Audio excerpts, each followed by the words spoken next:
കഴിഞ്ഞ ക്ലാസ്സിൽ DNA സ്ട്രക്ചറാണ് പഠിച്ചത്. അപ്പോൾ DNA ഉണ്ടാക്കിയിരിക്കുന്നത് ന്യൂക്ലിയോടൈഡ് കൊണ്ടാണ്. അതായത് DNA അടിസ്ഥാന യൂണിറ്റാണ് ന്യൂക്ലിയോടൈഡ്. ന്യൂക്ലിയോടൈഡിൽ ഒരു ഡിയോക്സി റൈബോസ് ഷുഗറും അതുപോലെ ഒരു ഫോസ്ഫേറ്റ് ഗ്രൂപ്പും ഒരു നൈട്രജൻ ബേസും ഉണ്ട് എന്ന് നമുക്കറിയാം. ഇവിടെ ഒരു ചോദ്യമുണ്ട്. സാധാരണ പഞ്ചസാരയും DNA പഞ്ചസാര തന്മാത്രയും എപ്രകാരം വ്യത്യാസപ്പെടുന്നു എന്ന്. അതായത് DNA പഞ്ചസാര ഡിയോക്സി റൈബോസ് ഷുഗറാണ്, ഡിയോക്സി റൈബോസ് പഞ്ചസാര. അതായത് ഡിയോക്സി റൈബോസ് എന്ന് പറയുമ്പോൾ ഒരു ഓക്സിജന്റെ കുറവുണ്ട്. അതുപോലെ അതൊരു 5 കാർബൺ പഞ്ചസാരയാണ്. സാധാരണ പഞ്ചസാര എന്ന് പറഞ്ഞാൽ അത് സൂക്രോസ് ആണ്. അതിൽ 2 ഭാഗങ്ങളുണ്ട്, ഫ്രക്ടോസും ഗ്ലൂക്കോസും.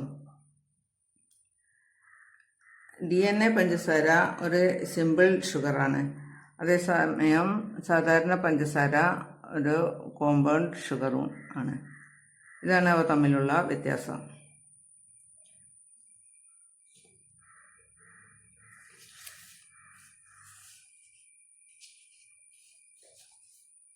ഇത്രയും വലിയ DNA കുഞ്ഞു കോശങ്ങളിലെ ക്രോമസോമുകളിൽ ഉൾക്കൊള്ളിക്കുന്നത് എങ്ങനെ?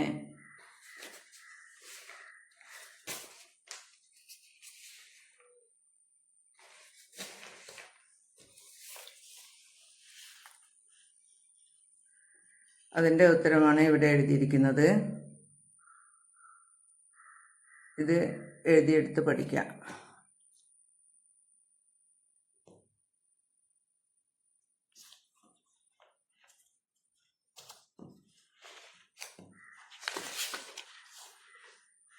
അതുപോലെ വേറൊരു ചോദ്യമുണ്ട്. ക്രോമാറ്റിൻ ജാലികയും ക്രോമോസോമും തമ്മിലുള്ള വ്യത്യാസം എന്ത്? അത് കഴിഞ്ഞ ദിവസം പറയുന്ന സമയത്ത് പറഞ്ഞതാണ്. ഇതാണ് അതിൻ്റെ ഉത്തരം.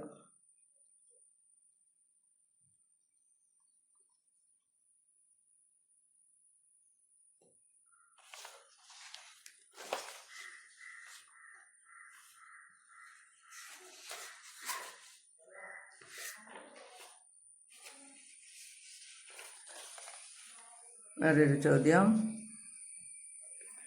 ചിത്രീകരണം എന്തിനെ സൂചിപ്പിക്കുന്നു? അതായത് ഈ ചിത്രം എന്തിനെ സൂചിപ്പിക്കുന്നു? ഇതിലൊന്നും എഴുതിയിട്ടില്ല. അപ്പോൾ ഇത് ന്യൂക്ലിയോടൈഡിനെയാണ് സൂചിപ്പിക്കുന്നത്. പ്രോട്ടീൻ നിർമ്മാണത്തിലെ ഘട്ടങ്ങൾ ക്രമമായി എഴുതുക.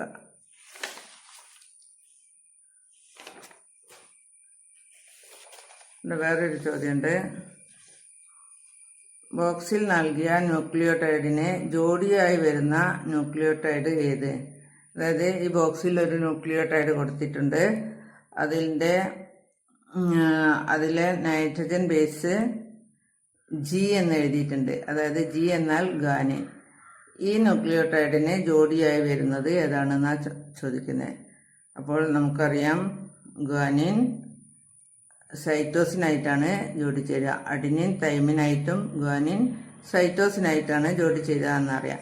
അപ്പോൾ ഇത് തൈമിനാണ് ചേരൂല, ഇത് അഡിനിനാണ്, അതും പറ്റില്ല. ഇത് ഇവിടെ സൈറ്റോസിൻ, ഇവിടെ കാണാം സൈറ്റോസിൻ എന്നുള്ള C ഉണ്ട്. അതുകൊണ്ട് ഇത് സൈറ്റോസിനായിട്ടാണ് ജോഡി ചേരേണ്ടത്. അപ്പോൾ ഇതാണ് ഉത്തരം, C.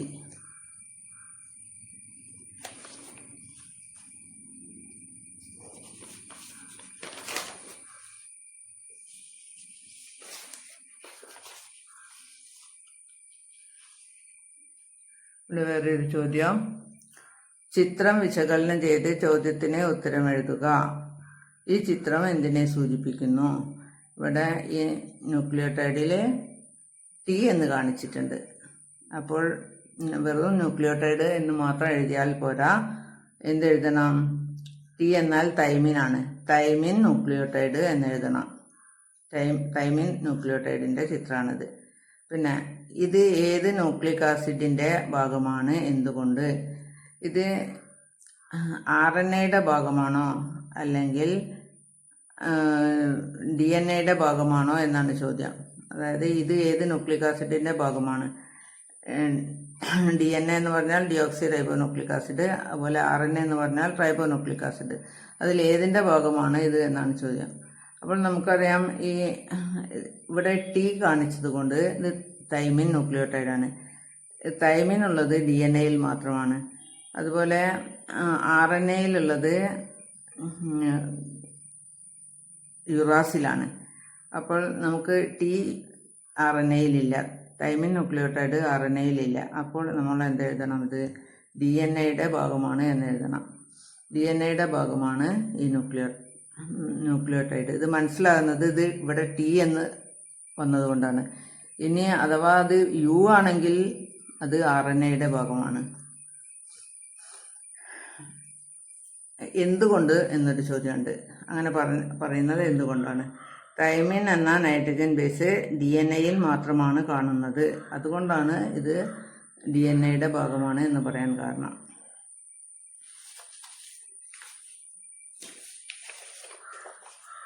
ഇവിടെ വേറൊരു ചോദ്യം. തന്നിരിക്കുന്ന ന്യൂക്ലിയോടൈഡുകളിൽ ആവശ്യമായവ തിരഞ്ഞെടുത്ത് DNA-യുടെ ഭാഗം ചിത്രീകരിക്കുക. കുറേ ന്യൂക്ലിയോടൈഡ് തന്നിട്ടുണ്ട്. ആവശ്യമായത് DNA ചിത്രീകരിക്കണമെങ്കിൽ ഇതിൽ ഏതെല്ലാം ആവശ്യമാണ് എന്ന് തിരഞ്ഞെടുത്തിട്ട് DNA ചിത്രീകരിക്കാനാണ്. അതിലൊരു സൂചന കൊടുത്തിട്ടുണ്ട്. DNA-ക്ക് 2 ഇഴകളുണ്ട്. അപ്പോൾ 2 ഇഴകളും ചിത്രീകരിക്കണം എന്നർത്ഥം. ഇവിടെ തൈമിൻ ഉണ്ട്. തൈമിൻ ന്യൂക്ലിയോടൈഡ് DNA-യുടെ ഭാഗമാണ്. ഇത് വേണം. ഗ്വാനിൻ ന്യൂക്ലിയോടൈഡും DNA-യുടെ ഭാഗമാണ്. പക്ഷേ ഇത് യുറാസിൽ ന്യൂക്ലിയോടൈഡാണ്. ഇത് DNA-യുടെ ഭാഗമല്ല, RNA-യുടെ ഭാഗം. അപ്പോൾ ഇതിനെ വേണ്ട. ഇത് അഡിനിൻ ന്യൂക്ലിയോടൈഡ്, ഇത് ആവശ്യമാണ്. അതുപോലെ സൈറ്റോസിൻ ന്യൂക്ലിയോടൈഡും ആവശ്യമാണ്. അപ്പോൾ ഇതൊഴികെ ബാക്കി 4 എണ്ണം എടുത്തിട്ട് ഈ 4 എണ്ണം എടുത്തിട്ട് DNA-യുടെ ചിത്രം ഉണ്ടാക്കണം. അങ്ങനെയാണ് ഉണ്ടാക്കേണ്ടത്. നോക്കാം. ഇത് ഗ്വാനിൻ എപ്പോഴും സൈറ്റോസിനായിട്ട് ട്രിപ്പിൾ ബോണ്ട്. ഈ ചിത്രം നല്ലോണം ശ്രദ്ധിച്ച് വരയ്ക്കാം. ഈ ഭാഗം ഇങ്ങനെ വരയ്ക്കണം. ഇത് നേരെ തിരിച്ചിട്ട് വരയ്ക്കണം. ഗ്വാനിൻ സൈറ്റോസിനായിട്ടാണ്. അതുപോലെ അഡിനിൻ തൈമിനായിട്ട്. നമ്മൾ അവിടെ നിന്ന് എടുത്ത് ഗ്വാനിനും സൈറ്റോസിനും അഡിനിനും തൈമിനും ന്യൂക്ലിയോടൈഡാണ്. അപ്പോൾ ഗ്വാനിൻ സൈറ്റോസിനായിട്ടും അഡിനിൻ തൈമിനായിട്ടും ചേരുന്ന ഇതുപോലെ ഈ രീതിയിലാണ് വരയ്ക്കേണ്ടത് DNA-യുടെ ഘടന. ഇവിടെ ഞാൻ എഴുതി വെച്ചിട്ടുണ്ട്. യുറാസിൽ ന്യൂക്ലിയോടൈഡ് RNA-യുടെ ഭാഗമായതിനാൽ ചേർക്കേണ്ടതില്ല എന്ന്. അത് കുട്ടികൾക്ക് വേണ്ടി ഞാൻ എഴുതി വെച്ചതാണ്. അതുകൊണ്ടാണ് യുറാസിൽ ന്യൂക്ലിയോടൈഡിനെ എടുക്കാത്തത്. വേറൊരു ചോദ്യം. ന്യൂക്ലിക് ആസിഡുകളുടെ ചില സവിശേഷതകളും അവയുടെ നിർമ്മാണ ഘടകങ്ങളും ചുവടെ നൽകിയിരിക്കുന്നു. ഉചിതമായി പട്ടികപ്പെടുത്തുക. ന്യൂക്ലിക് ആസിഡിന്റെ ചില സവിശേഷതകൾ. ഇവിടെ റൈബോസ് പഞ്ചസാര. ന്യൂക്ലിക് ആസിഡ് എന്നേ പറഞ്ഞിട്ടുള്ളേ. ഡിയോക്സി റൈബോ ന്യൂക്ലിക് ആസിഡ് ആണെന്ന് പറഞ്ഞിട്ടില്ല. RNA റൈബോസ് ന്യൂക്ലിക് ആസിഡ് ആണെന്നും പറഞ്ഞിട്ടില്ല. ഇവിടെ തന്നിരിക്കുന്ന റൈബോസ് പഞ്ചസാരയാണ്. യുറാസിൽ തന്നിട്ടുണ്ട്. തൈമിൻ തന്നിട്ടുണ്ട്. ചുറ്റുഗോവണി ആകൃതി എന്ന് തന്നിട്ടുണ്ട്. ഡിയോക്സി റൈബോസ് പഞ്ചസാര തന്നിട്ടുണ്ട്. 1 ഇഴ 2 ഇഴ. അപ്പോൾ ഇത്രയും ഭാഗങ്ങളാണ് തന്നത്. അവയുടെ നിർമ്മാണ ഘടകങ്ങളും ചുവടെ തന്നിരിക്കുന്നു. ഉചിതമായി പട്ടികപ്പെടുത്താനാണ്. ഇതൊക്കെ എടുത്തിട്ട് ഉചിതമായി പട്ടികപ്പെടുത്തുക. അപ്പോൾ നമുക്കറിയാം തന്നിരിക്കുന്ന DNA-യുടെയും RNA-യുടെയും ഭാഗങ്ങളുണ്ട്. അപ്പോൾ 2 കളിയാക്കുക. DNA, RNA. DNA-യിൽ വരേണ്ടത് DNA-യിൽ എഴുതുക. DNA-യിൽ വരേണ്ടത് ഏതാ? ഡിയോക്സി റൈബോസ് പഞ്ചസാര. പിന്നെ 2 ഇഴ DNA-ക്കാണുള്ളത്. അതുപോലെ ചുറ്റുകോവണി ആകൃതി DNA-യുടെ ഇതാണ്. RNA-യിൽ വരുന്നത് റൈബോസ് പഞ്ചസാര. RNA-യിലാണ്. അതുപോലെ യുറാസിൽ RNA-യിലാണ് വരിക. അതുപോലെ RNA-ക്ക് 1 ഇഴയാണ്. അപ്പോൾ ഇതുപോലെയാണ് പട്ടികപ്പെടുത്തേണ്ടത്.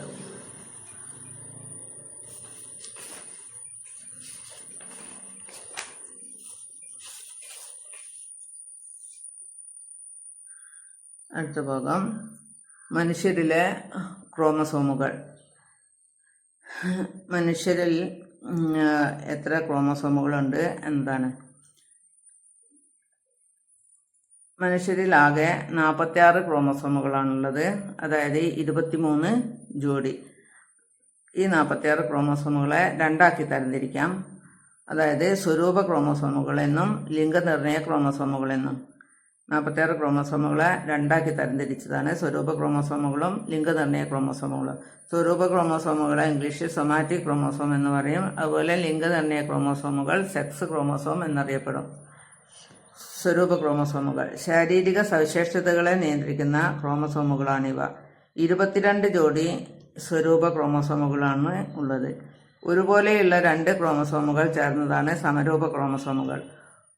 ഇവയിലൊന്ന് മാതാവിൽ നിന്നും മറ്റൊന്ന് പിതാവിൽ നിന്നും ലഭിച്ചതാണ്. അതായത് മനുഷ്യരിലെ ക്രോമസോമുകളെ രണ്ടാക്കി തരംതിരിക്കുക: സ്വരൂപ ക്രോമസോമുകളും ലിംഗനിർണയ ക്രോമസോമുകളും. സ്വരൂപ ക്രോമസോമുകൾ ആകെ 44 എണ്ണാണുള്ളത്. അതായത് 22 ജോഡി. 22 ജോഡി എന്ന് പറയുമ്പോൾ 44 എണ്ണം. ഈ സ്വരൂപ ക്രോമസോമുകളാണ്. ശാരീരിക സവിശേഷതകളെ നിയന്ത്രിക്കുന്ന ക്രോമസോമുകൾ സ്വരൂപ ക്രോമസോമുകളാണ്. ഈ സ്വരൂപ ക്രോമസോമുകൾ 22 ജോഡി. ഇതിൽ തന്നെ ഒരേപോലെയുള്ള 2 ക്രോമസോമുകൾ കാണാം. ഇങ്ങനെയുള്ള ഈ 2 ക്രോമസോമുകളെ എന്താണ് പറയുക? സമരൂപ ക്രോമസോമുകൾ എന്ന് പറയും. സമരൂപ ക്രോമസോമുകൾ, ഒരുപോലെയുള്ള 2 ക്രോമസോമുകൾ. അങ്ങനെയുള്ള 22 ജോഡി ചേർന്നതാണ് സ്വരൂപ ക്രോമസോമുകൾ. ഈ ഒരുപോലെയുള്ള 2 ക്രോമസോമുകളിൽ ഒന്ന് അച്ഛനിൽ നിന്നും ഒന്ന് അമ്മയിൽ നിന്നും, അതായത് ഒന്ന് മാതാവിൽ നിന്നും ഒന്ന് പിതാവിൽ നിന്നും ലഭിക്കുന്നതാണ്. അപ്പോൾ സ്വരൂപ ക്രോമസോമുകൾ 22 ജോഡിയാണ്, 44 എണ്ണം. ഈ സ്വരൂപ ക്രോമസോമുകളെ തന്നെയാണ് സമരൂപ ക്രോമസോമുകൾ എന്ന് പറയുന്നത്. സ്വരൂപ ക്രോമസോമുകളിൽ ഒരു ജോഡി ക്രോമസോമിൽ ഒരുപോലെയുള്ള 2 ക്രോമസോമുണ്ട്. അതിനെയാണ് സമരൂപ ക്രോമസോം എന്ന് പറയുന്നത്. പിന്നെ ലിംഗനിർണയ ക്രോമസോമുകൾ. ലിംഗനിർണയ ക്രോമസോമുകൾ ആകെ 2 എണ്ണാണുള്ളത്. അതായത് ഒരു ജോഡി ലിംഗനിർണയ ക്രോമസോമുകൾ ഉണ്ടായിരിക്കും. ലിംഗനിർണയത്തിന് കാരണമാകുന്ന ക്രോമസോമുകളാണ് ലിംഗനിർണയ ക്രോമസോമുകൾ. ഇവ 2 തരമുണ്ട്: എക്സ് ക്രോമസോമും വൈ ക്രോമസോമും. ലിംഗനിർണയ ക്രോമസോമുകൾ 2 തരത്തിൽ കാണപ്പെടുന്നുണ്ട്: എക്സ് ക്രോമസോമും വൈ ക്രോമസോമും. വൈ ക്രോമസോം എക്സ് ക്രോമസോമിനെ അപേക്ഷിച്ച് വളരെ ചെറുതാണ്. അതാണ് അവ തമ്മിലുള്ള വ്യത്യാസം. വൈ ക്രോമസോം ചെറുതാണ്. വൈ ക്രോമസോമിലെ SRY ജീനാണ് ഭ്രൂണത്തിൽ വൃഷണങ്ങളുടെ വികാസത്തിന് കാരണമാകുന്നത്. അതായത് വൈ ക്രോമസോമിൽ ഒരു SRY ജീനുണ്ട്. ഇതാണ് ഭ്രൂണത്തിൽ വൃഷണങ്ങളുടെ വികാസത്തിന് കാരണമാകുന്നത്. അതായത് കുഞ്ഞ് ആണാവണോ പെണ്ണാകണോ എന്ന് തീരുമാനിക്കുന്ന ഈ വൈ ക്രോമസോമാണ്. വൈ ക്രോമസോം ഉണ്ടെങ്കിൽ അത് വൃഷണങ്ങളുടെ വികാസത്തിന് സഹായകമാകും. അങ്ങനെ അത് കുഞ്ഞ് ആൺകുഞ്ഞായി ജനിക്കും. വൈ ക്രോമസോം ഉണ്ടെങ്കിൽ ആൺകുട്ടിയാവും. ഇവിടെ എക്സ് വൈ, ഇത് എക്സ് ക്രോമസോം വലുത്, വൈ ക്രോമസോം ചെറുത്. ഇങ്ങനെ എക്സ് വൈ വന്നാൽ ആൺകുഞ്ഞ്. ഇവിടെ എക്സ് വന്നാൽ പെൺകുഞ്ഞ്. അപ്പോൾ 44 സ്വരൂപ ക്രോമസോമുകളും ഒരു ജോഡി ലിംഗനിർണയ ക്രോമസോമുകളും ഉണ്ടാവും. ഇതിലേതെങ്കിലും ഒന്നേ ഉള്ളു വരിക, ഒന്നെങ്കിൽ XY അല്ലെങ്കിൽ XX. ക്രോമസോമുകൾ ജോഡികളായി കാണപ്പെടുന്നത് എന്തുകൊണ്ട്? ഈ സമരൂപ ക്രോമസോമുകളിൽ ഒന്ന് പിതാവിൽ നിന്നും ഒന്ന് മാതാവിൽ നിന്നും വരുന്നതാണ്. അവ ജോഡികളായാണ് കാണപ്പെടുക.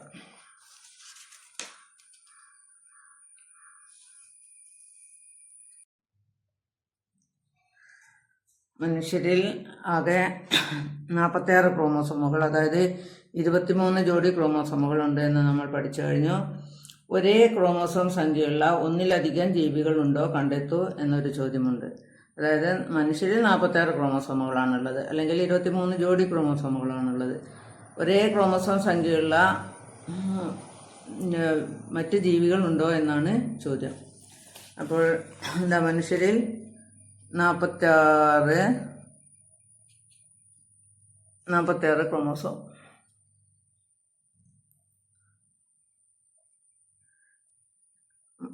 ഒലിവ് മരത്തിലും 46 ക്രോമസോമാണുള്ളത്. അതുപോലെ തന്നെ ഗൊറില്ലയിൽ 48 ക്രോമസോമാണ്.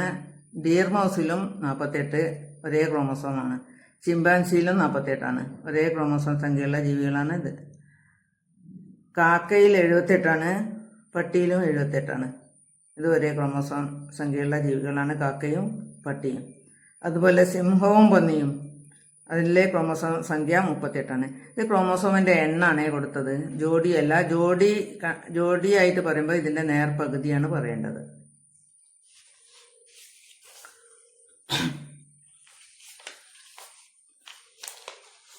പിന്നെ കൂടുതൽ മറ്റു ജീവികളുടെ, നിങ്ങൾക്ക് ചുറ്റും കാണുന്ന ജീവികളുടെ ക്രോമോസോമുകളുടെ എണ്ണം ഉൾപ്പെടുത്തി പട്ടിക തയ്യാറാക്കൂ എന്നൊരു ചോദ്യമുണ്ട്. അതിൽ കുറേ ജീവികളുടെ ക്രോമോസോം സംഖ്യ രേഖപ്പെടുത്തിയിട്ടുണ്ട്.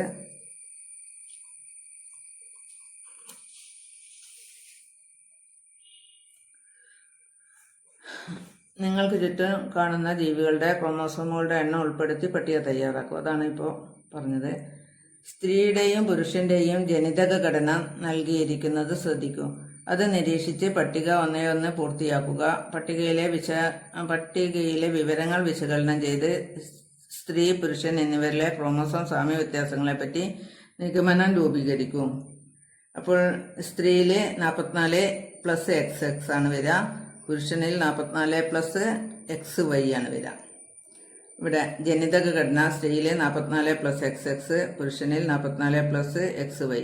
ക്രോമോസോമുകളുടെ എണ്ണം 46 ആണ്. സ്ത്രീ ആയാലും പുരുഷനായാലും ക്രോമോസോമുകളുടെ എണ്ണം 46 ആണ് വരിക. സ്വരൂപ ക്രോമോസോമുകളുടെ എണ്ണം സ്ത്രീ ആയാലും പുരുഷനായാലും 44 ആണ് വരിക. ലിംഗനിർണയ ക്രോമോസോമുകളുടെ എണ്ണം സ്ത്രീ ആയാലും പുരുഷനായാലും 2 ആണ് വരിക. അതായത് ഒരു ജോഡി എന്ന് പറയുമ്പോൾ 2 എണ്ണ ആയതുകൊണ്ടാണ് 2 എന്ന് എഴുതിയത്. ഇത് സ്ത്രീ ആവുമ്പം 2XX വരും, പുരുഷനാവുമ്പം 2XY വരും.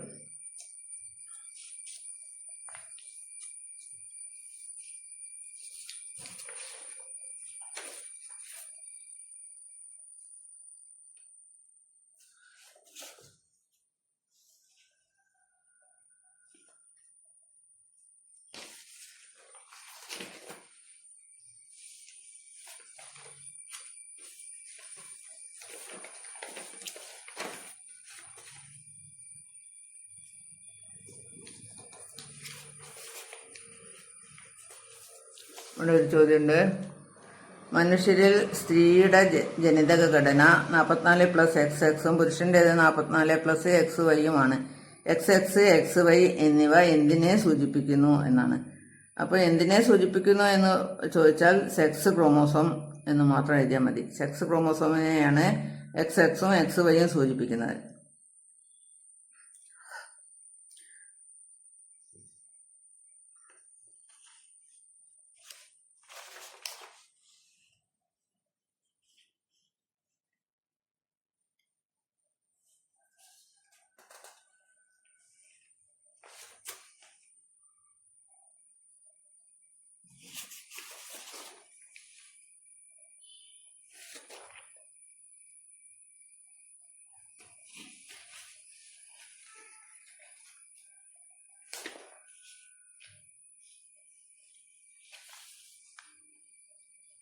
മനുഷ്യരിൽ എത്ര ക്രോമസോമുകളാണുള്ളത്? അവ എപ്രകാരം കാണപ്പെടുന്നു? ചിത്രം 1.4 സൂചിക അനുസരിച്ച് വിശകലനം ചെയ്യുക. അതിൻ്റെ ഉത്തരമാണ് ഇത്.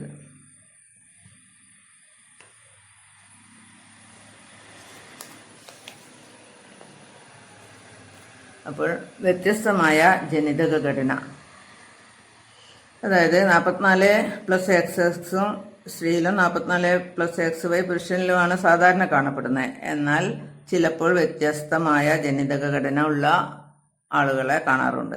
44+XX, 44+XY എന്നിവ സാധാരണ ജനിതക ഘടനകളാണെങ്കിലും മനുഷ്യരിൽ അനേകം വ്യത്യസ്തമായ ജനിതക ഘടനകൾ കാണപ്പെടുന്നു. ഈ വ്യത്യസ്ത ജനിതക ഘടനകൾ വ്യക്തികളുടെ ശാരീരികവും മാനസികവുമായ വികാസത്തെ സ്വാധീനിക്കുന്നു. ലിംഗനിർണയം ഒരു സങ്കീർണമായ പ്രക്രിയയാണ്. ഇത് ജനിതക ഘടനകളെ മാത്രമല്ല മറ്റു ഘടകങ്ങളെയും ആശ്രയിച്ചിരിക്കുന്നു. വ്യത്യസ്ത ജനിതക ഘടനയ്ക്കുള്ള ചില ഉദാഹരണങ്ങൾ: 44+X0, അതായത് 44+XX വരുന്നതിന് പകരം ഒരു X മാത്രം വന്നാൽ ഒരു X ക്രോമോസോം മാത്രമുള്ള സ്ത്രീകളാണ് അവര്. ഇവർ ടെർണർ സിൻഡ്രോം എന്ന അവസ്ഥയിലുള്ളവരാണ്. അതായത് ടെർണർ സിൻഡ്രോം എന്നാണ് അതിന് പറയാ.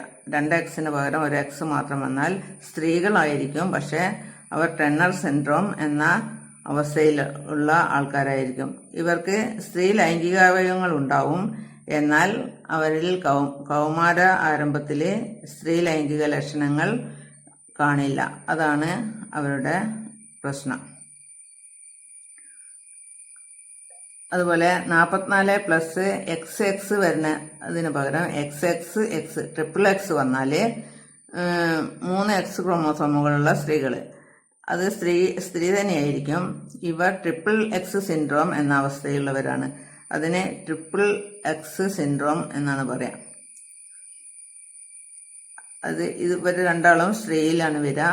പക്ഷെ 44+XXY വന്നാൽ, അതായത് XY വരുന്നതിന് പകരം ഒരു Xും കൂടെ കൂടി, പക്ഷെ Y ഉണ്ട്. Y ഉള്ളത് കൊണ്ട് ആണായിരിക്കും. 2 X ക്രോമോസോമുകളും ഒരു Y ക്രോമോസോമും ഉള്ള പുരുഷന്മാർ. ഇവർ ക്ലൈൻഫെൽറ്റർ സിൻഡ്രോം എന്ന അവസ്ഥയിലുള്ളവരാണ്. ഈ അവസ്ഥയ്ക്കാണ് ക്ലൈൻഫെൽറ്റർ സിൻഡ്രോം എന്ന് പറയുക. അതായത് XXY വന്നാൽ ക്ലൈൻഫെൽറ്റർ സിൻഡ്രോം എന്ന് പറഞ്ഞാൽ പുരുഷ ലൈംഗികാവയവങ്ങളുണ്ടെങ്കിലും അവർ സ്ത്രീലിംഗ ലക്ഷണങ്ങളും കാണിക്കും. കാരണം അവർക്ക് XX വന്നിട്ടുണ്ട്. XY ആണ് ആണാവുമ്പോൾ വരേണ്ടത്, പക്ഷെ ഒരു Xും കൂടെ കൂടുതലുള്ളത് കൊണ്ട് അവർ സ്ത്രീലിംഗ ലക്ഷണങ്ങളും കാണിക്കും. അതിന് ക്ലൈൻഫെൽറ്റർ സിൻഡ്രോം എന്നാണ് പറയുക. അതിന്റെ ഘടന 44+XXY അത് പഠിക്കണം. പിന്നെ 44+XYY, ഇവിടെയും Y ഉള്ളത് കൊണ്ട് പുരുഷനാണ്. ഇവിടെ ഒരു X ക്രോമോസോമും 2 Y ക്രോമോസോമുകളും ഉള്ള പുരുഷന്മാർ. ഇവർ XYY സിൻഡ്രോം എന്ന അവസ്ഥയിലുള്ളവരാണ്. അതിന് അതേ പേര് തന്നെയാണ് പറയാം. അപ്പോൾ ഇത് നമ്മൾ സൂചിപ്പിച്ചു കഴിഞ്ഞു. നമ്മുടെ ശരീരം എങ്ങനെ പ്രവർത്തിക്കണം എന്നുള്ള നിർദ്ദേശങ്ങൾ നൽകുന്നത് ജീനുകളാണ്. ജീനുകൾ എവിടെയാണ് കാണപ്പെടുന്നത്, അവ പ്രകാരം പ്രവർത്തിക്കുന്നു. അത് അടുത്ത ക്ലാസ്സിൽ.